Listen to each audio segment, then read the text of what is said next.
We are actually headed 485, so we're headed into Huntersville right now. We're actually, I think, going to take 77 to Highway 115 on our way to Huntersville. Let's show you here. I mean, this is 485. It's really tricky out here because you can't see any lines. So any car that is on the interstate, highway, neighborhood, road, you're just sort of having to carve your own way.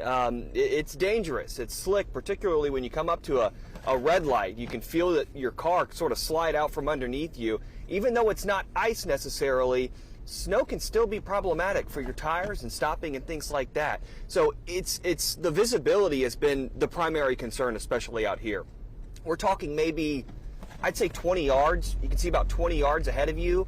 And it gets worse and better in places. So this is a live look from Storm 3. We're going to take the exit here onto Highway 115. We're on our way to get to those kids, we think. We know that there's always a big congregation of families and kids that join at this hill.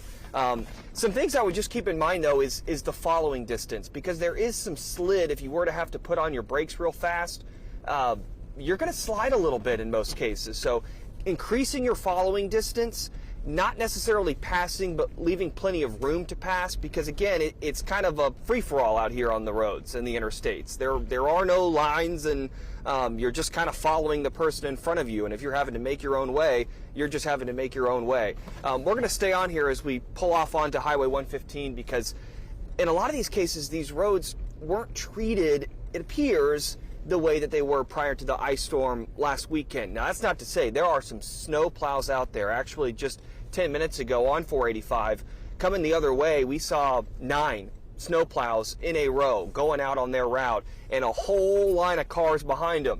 That's a pretty good group of people to follow, are the snow plows. So they're out working and clearing these roads, but there's still a lot of snowfall to come. So you wonder if they're actually maybe just kind of waiting for a lot more of this to come down so they can go out and just get rid of it altogether.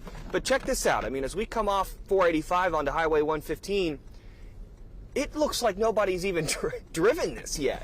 So it's just a big white sheet that you're driving on. And that's can be dangerous, because you just can't see anything. You don't necessarily know what's under you.